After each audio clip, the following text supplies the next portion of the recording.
예수님의 재림에는 두 가지가 있습니다. 첫 번째 재림은 예수님의 공중 재림이 있고 그 후 7년 후에 있는 예수님의 지상 재림이 있습니다. 예수님의 공중 재림의 포인트는 그리스도의 교회를 주님이 데려가시는 겁니다. 예수 그리스도께서 신랑으로 오셔서 신부인 그리스도의 교회를 데려가시는 겁니다. 그때 교회를 다니는 분들 가운데 인생의 성공자와 실패자가 판가름 나게 됩니다.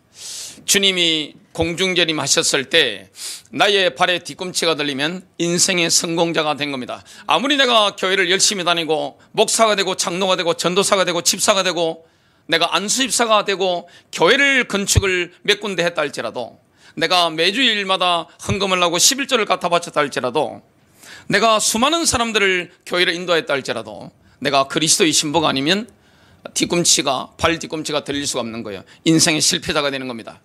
오늘 그것을 성경이 밝히고 있는데요, 디도서 2장 13절입니다. 복스러운 소망과 우리의 크신 하나님 구주 예수 그리스도의 영광이 나타나심을 기다리게 하셨으니, 이걸 보고 휴거라고 하는데, 휴거가 일어난 이후에는 하나님이 제약된 세상에 하나님의 진노를 쏟아 부으시게 됩니다. 그 다음 사건이 바로 예수 그리스도의 지상 재림입니다. 여러분, 예수 그리스도의 지상 재림의 포인트는 이스라엘의 영적인 재출생입니다.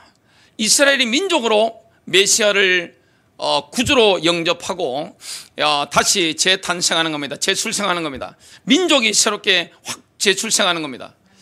이것을 우리는 놓고 기도하고 있습니다. 골로새서 3장 4절, 여기 보면 예수께서 지상 재림하실 때 그의 교회와 함께 오셔서 이 땅 위에 메시아 왕국을 세우실 것을 말씀하고 있습니다. 이렇게 말씀합니다. 우리의 생명이신 그리스도께서 나타나실 그때에 너희도 그와 함께 영광 중에 나타나리라. 주님이 지상 재림하실 때는 그리스도의 교회와 함께 나타나십니다. 오늘은 그래서 예수님의 지상 재림 그 시즌에 일어날 일입니다. 이때는 그리스도의 신부들이 들림받고 없을 때인데요, 오늘 이것을 보면서 우리가 이스라엘 놓고 왜 기도해야 되는가, 왜 우리가 종말론적인 신앙을 가지고 살아야 되는가, 이 부분을 우리가 인도받도록 하겠습니다. 여러분, 예수 그리스도의 재림에 대해서는 절대 두려워할 필요가 없습니다. 왜 그렇습니까? 신부가 신랑이 오는 걸 왜 두려워합니까? 여러분, 결혼식 날짜 받아놓고 이렇게 설레는 마음으로 기다리고 있는데, 교회가 그렇게 기다리고 있다면 왜 신랑이 오는 게 두렵죠? 요한계시록이라든지 이런 데 무시무시한 그런 일들은 교회와 상관이 없는 거예요. 진정으로 그리스도의 신부로 내가 준비됐다면 아무 상관이 없는 겁니다. 첫 번째입니다. 마지막 때가 되면 이스라엘이 제3정 성전을 세우게 될 터인데, 하나님께서는 이스라엘이 세운 제3정을 성전을 거부하시게 됩니다. 제3성전이 재건되어 환란 중반에 역할을 다하게 된다. 그것은 성경의 네 군데 구절이 예언하고 있습니다. 분명히 마지막 시즌이 되면 이스라엘이 성전을 건축하게 됩니다. 그 성전이 환란 전에 건축되게 될 것이냐, 우리 교회 시대에 건축되게 될 것이냐, 아니면 환란 전반기에 건축이 되게 될 것이냐, 그건 아무도 모릅니다. 그것은 닥쳐봐야 아는 건데, 일단 그 성전이 무조건 교회가 휴거내고 난 다음에 환란이 오게 되는데, 그때는 반드시 있어야 되는 겁니다. 환란 중반쯤에 그 역할을 다하게 된다는 것을 다니엘서 9장 27절입니다. 그가 장차 많은 사람들과 더불어 한 일에 동안의 언약을 굳게 맺고, 7년이죠. 그가 그 일의 절반에 3년 반입니다. 제사와 예물을 금지할 것이며, 또 포악하여 가정한 것이 날개를 의지하여 설 것이며, 또 이미 정한 종말까지 진노가 황폐하게 하는 자에게 쏟아지리라. 마태복음 24장 15절입니다. 그러므로 너희가 선지자 다니엘을 통하여 말씀하신 멸망에 가정한 것이 거룩한 곳에 선 것을 보리니 읽는 자는 깨달으라. 데살로니가후서 2장 3절부터 4절입니다. 누가 어떻게 하여도 너희가 미혹되지 말라. 먼저 배교하는 일이 있고 저 불법의 사람 곧 멸망의 아들이 나타나기 전에는 그 날이 이르지 아니하리니 그는 대적하는 자라. 신이라고 불리는 모든 것과 숭배함을 받는 것에 대항하여 그 위에 자기를 높이고 하나님의 성전에 앉아 자기를 하나님이라고 내세우느니라. 요한계시록 11장 1절부터 2절을 킹제임스 버전으로 한번 읽어보겠습니다. 또 내게 지팡이 같은 갈대를 주며 그 천사가 서서 말하기를 일어나서 하나님의 성전과 제단과 그 안에서 경배하는 자들을 청량하라. 그러나 성전 밖에 있는 뜰은 남겨두고 청량하지 말라. 이는 그것을 이방인들에게 주었으며 그들이 42달 동안 그 거룩한 도성을 발 아래 짓밟을 것이기 때문이라. 여러분, 제3정 성전이 세워진다. 이게 인간적으로는 불가능한 거예요. 왜 그러냐면 지금 거기에 뭐가 세워져 있습니까? 지금 거기에는 이슬람의 모스크가 세워져 있습니다. 그것을 자리를 옮긴다? 불가능해요. 이슬람에게 그것을 요구한다는 자체는 어리석은 겁니다. 이슬람 성전 자체가 거룩한 게 아니라 이슬람에게는 뭐가 거룩합니까? 그 바위 장소가 거룩하게 된 겁니다. 장소가 거룩한 겁니다. 그러면 이스라엘에게 그 지역을 벗어나서 딴 데 성전을 지어라? 그것도 불가능합니다. 여러분, 이스라엘이 건국될 때 후보지로 떠오른 나라들이 몇 군데가 있습니다. 아프리카나 남아메리카 지역에 있는데 그걸 이스라엘 성경을 아는 사람들이 다 거부한 겁니다. 장소가 타협이 안 되는 거예요. 이것 때문에 논란이 많은데 결국에는 제3성전이 세워지게 됩니다. 엄청난 사건이죠. 지금 이 성전을 준비할 수 있는 무대가, 스테이지가 마련됐죠. 1967년 예루살렘 수복입니다. 이스라엘 손에 예루살렘이 들어오게 된 거예요. 그 무대가 쫙 깔려버린 겁니다. 그리고 AD 70년에 이스라엘 로마에 의해서 멸망을 당할 때 다른 11지파의 신원이 다 없어졌습니다. 근데 한 지파의 신원만큼은 확실하게 쫙 남아 있습니다. 그것이 바로 레위 지파입니다. 레위 지파가 왜 중요하냐?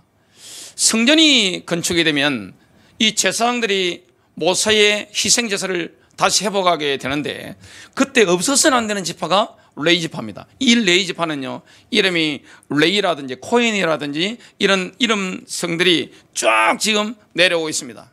다 준비하고 있는 거죠. 그걸 우리가 본다면 주님이 다시 오시는 때가 참 가까이 오고 있구나. 우리가 이스라엘 보면서 실마리를 잡을 수 있는 거죠. 몇 년도에 오는지 그는 모릅니다. 그러나 주님의 예언의 말씀을 보고 지금 이스라엘의 상을 보니까 이렇게 주님이 오실 때가 가까이 오고 있구나. 이것을 우리가 실마리를 딱 잡을 수가 있는 거죠. 일단 제3성전이 재건되면 모세의 율법 제사가, 희생 제사가 새롭게 시작될 것이지만 하나님께서는 그 성전을 거부하시게 됩니다. 이스라엘은 뭘 지금 배척하고 있습니까? 회개하지 않아요. 예수님의 메시아 지위를 딱 배척하는 겁니다. 특히 유대교 지도층이, 이스라엘 지도층이 예수님이 메시아임을 인정하지 않습니다. 회개하고 메시아께로 돌아와야 되는데 그게 하나님의 소원인데 지금 그것을 인정하지 않는 거예요.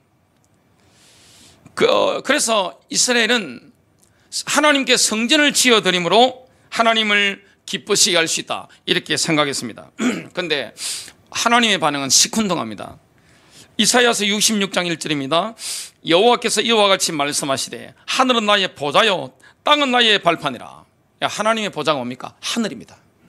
땅은 뭡니까? 하나님의 발판이에요. 너희가 나를 위하여 무슨 집을 지으랴? 내가 안식할 처소가 어디랴? 여러분, 하나님이 안식할 처소가 어디입니까? 그것은 2절에 나오는데요, 영이 가난하고 통회하고 하나님의 말씀에 뜨는 자의 마음입니다. 하나님은 건물에 계시는 분이 아니에요. 거기에 제한받는 분이 아니에요. 우리가 교회를 성전이라고 하는데 엄격히 말하면 교회는 성전이 아니에요. 구약에는 그 성전이 있었습니다. 장소적인 성전이 있죠. 천년왕국 때도 장소적인 성전이 있습니다. 지금은 성전이 어디입니까? 신자의 마음이에요. 그리고 교회가 모였잖아요. 두세 사람이 모였다면 그게 바로 성전이 되는 겁니다. 이거는 건물일 뿐입니다. 교회 당일 뿐인 거예요. 주님이 어디에 거하십니까? 하나님의 말씀 앞에 뜨는 자의 그 마음입니다. 그 마음에 함께 하겠다 말씀하는 거죠. 2절입니다. 나 여호와가 말하노라. 내 손이 이 모든 것을 지었으므로 그들이 생겼느니라. 물은 마음이 가난하고 심령에 통회하며 내 말을 듣고 뜨는 자 그 사람은 내가 돌보려니와. 회개하는 자의 마음에 주님이 거하시는 거예요. 회개치 않은 이스라엘의 종교적인 의식, 예배당을 지었다. 엄청난 거죠. 여러분, 제3성전을 짓는 게 정치적으로 현재는 불가능합니다. 그거 어떻게 합니까? 근데 그게 건축이 된 거예요. 그리고 거기서 모세의 희생제사가 드려지게 된 겁니다. 엄청난 겁니다. 이거는 엄청난 일이에요. 하나님을 기쁘시겠다 생각했는데, 하나님은 어떠시느냐? 하나님은 회개하지 않은 이스라엘의 종교적인 의식이 하나님을 분노하게 만들었다고 지금 말씀하고 있습니다. 3절입니다. 소를 잡아드리는 것은 살인함과 다름없이 하고, 제사 드릴 때 소를 잡잖아요. 또 양도 잡습니다. 어린 양으로 제사 드리는 것은 개의 목을 꺾음과 다름없이 하며, 예물도 드리죠. 드리는 예물은 돼지 피와 다름이 없이 하고, 돼지 피는 절대 드리지 못하는 부정한 거죠. 또 분향을 하게 되는데, 분향하는 것은 우상을 찬송함과 다름없이 행하는 그들은 자기의 길을 택하며 하나님의 길을 택하는 게 아니라 자기 자신의 길을 택한 겁니다. 그들의 마음은 가증한 것을 기뻐한 적, 우상 숭배한 거죠.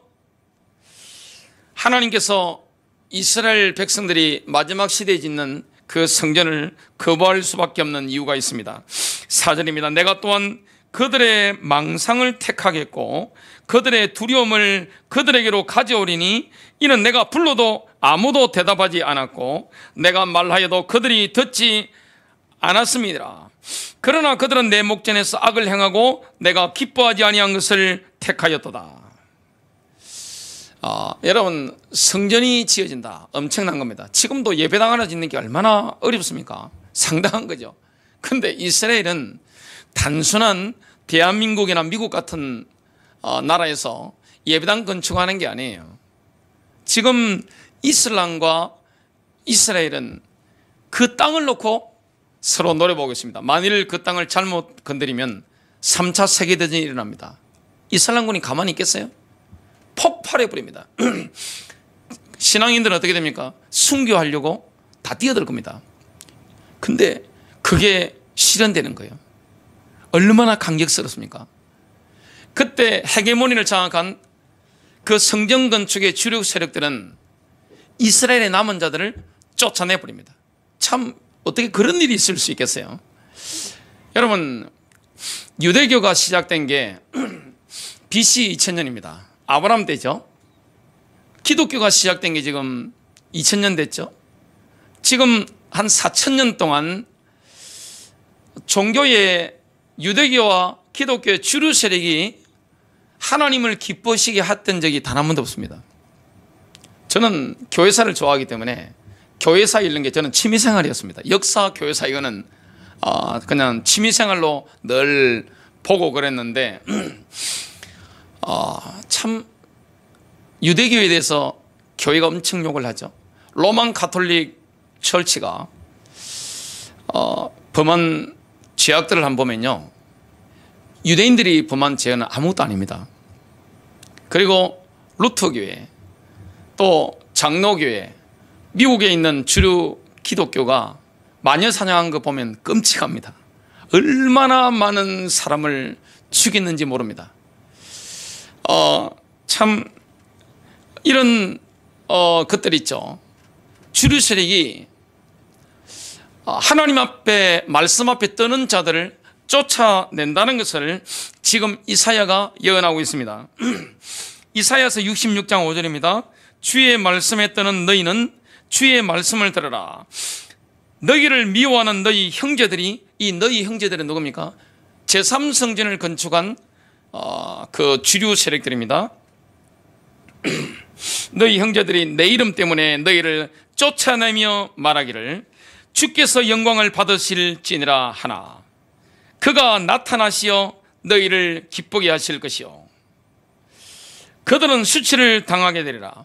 주님이 다시 오시면 누가 수치를 당할지 누가 하나님의 기뻐하심을 받을지 그게 판가름 나는 거죠.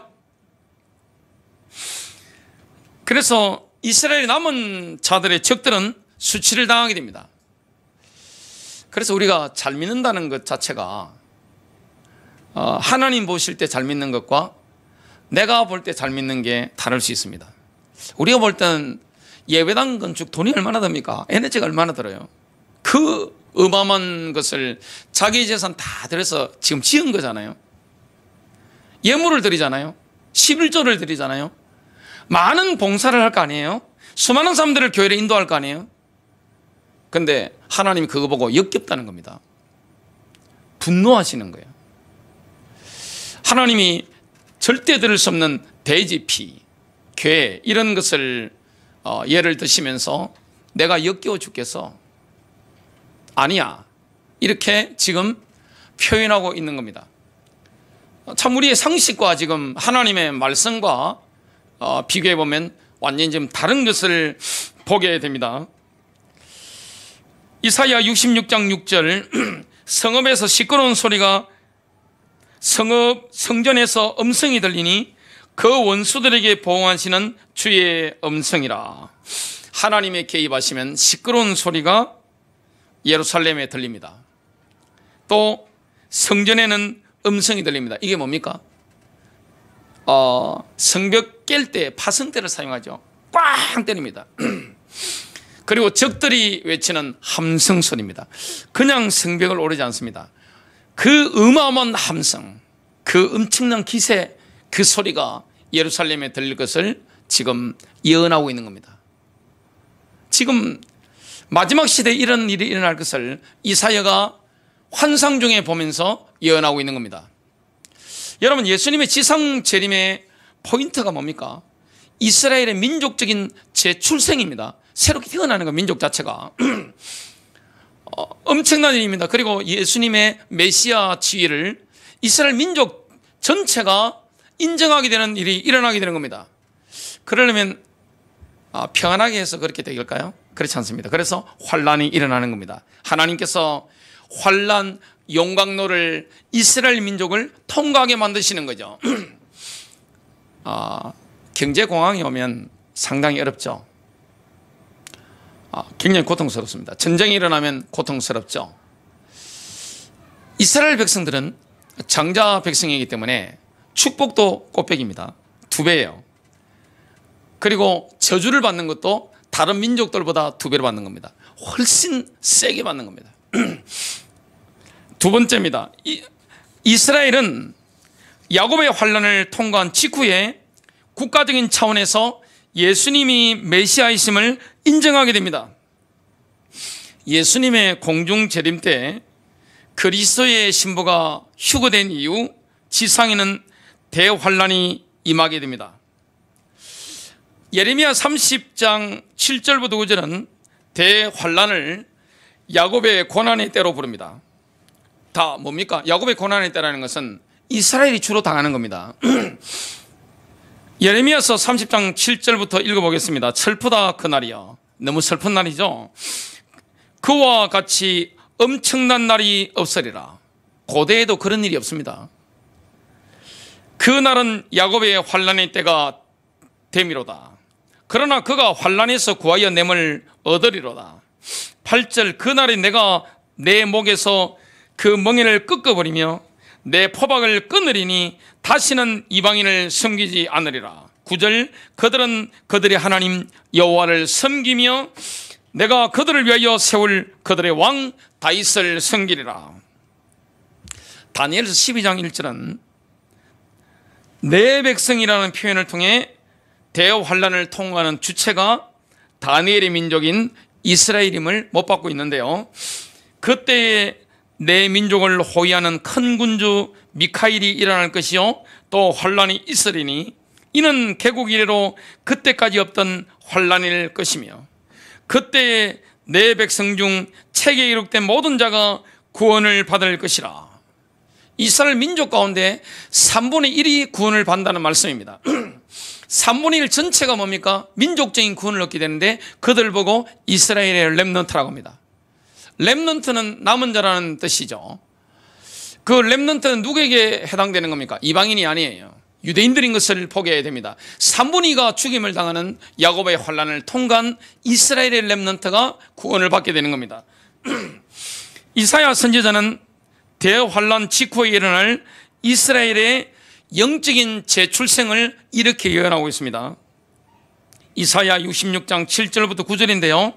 시온은 진통을 하기 전에 해산하며 고통을 당하기 전에 나만을 낳았으니, 이거는 지금으로부터 2000년 전에 유대 땅 베들레헴에서 일어난 거죠. 예수님이 태어나신 걸 말합니다. 8절입니다. 이거는 재림 때입니다. 이러한 일을 들은 자가 누구이며 이러한 일을 본 자가 누구이냐? 나라가 어찌 하루에 생기겠으며 민족이 어찌 한순간에 태어나겠느냐? 그러나 시온은 진통하는 즉시 그 아들을 순산하였도다. 9절입니다. 여호와께서 이르시되 내가 아이를 갖도록 하였은즉 해산하게 하지 아니하겠느냐? 하나님이 하시는데 누가 막습니까? 하나님이 주권적으로 역사하는데 누가 막을 수 있냔 말이죠. 내 하나님이 이르시되 나는 해산하게 하는 인정 어찌 태를 닫겠느냐 하시니라. 큰 세 번째입니다. 예수님의 지상재림으로 이 땅 위에 메시아 왕국이 세워지면 모든 민족이 경배하러 예루살렘으로 몰려들 것입니다. 메시아께서 지상에 재림하실 때 이스라엘 땅에서는 매우 높은 산이 솟아올라 세계에서 가장 높은 산이 생겨나게 됩니다. 이런 일이 일어날 것을 지금 이사야서 2장 2절부터 4절이 예언하고 있습니다. 마지막 때는 주님이 지상재림하실 때 대격변이 일어나는데요. 지상에서 가장 높은 산이 어디에 세워집니까? 이스라엘입니다. 그 위에 뭐가 세워집니까? 천년왕국 시대의 예루살렘, 천년왕국 시대의 성전, 이것이 세워지게 되는 겁니다. 2절입니다. 마지막 날들에 주의 전의 산이 산들의 정상에 세워질 것이요 작은 산들 위에 높아지리니 모든 민족들이 그곳으로 몰려들 것이라.